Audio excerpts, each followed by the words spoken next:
দুনিয়া নাকি সভ্যতার সর্বোচ্চ শিখরে পৌঁছে গেছে। প্রযুক্তির কল্যাণে নাকি দুনিয়া এখন একটা গ্লোবাল ভিলেজে পরিণত হয়েছে। কি চরম তামাশা!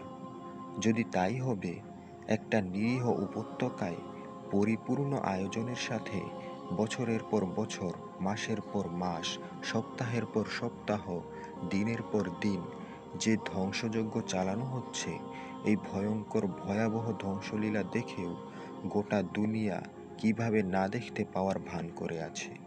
প্রতিদিন হাজারে হাজার মানুষকে নির্দয়ভাবে মেরে ফেলা হচ্ছে, কিন্তু গোটা দুনিয়া তো বটেই, ইসলামী বিশ্বের কোথাও কোনো হেলদোল নেই। জালিমেরা কোনো লুকোচাপায় আশ্রয় আর নিচ্ছে না, যা করছে প্রকাশ্যে দিবালোকে, ঘোষণা সমেত। অথচ দুনিয়ার মানুষ এমনভাবে নিশ্চুপ হয়ে আছে, যেন কোথাও কিছুই হচ্ছে না, কোথাও কিছু ঘটছে না। মানব ইতিহাস এই ঘৃণ্য স্মৃতি কিভাবে সংরক্ষণ করবে?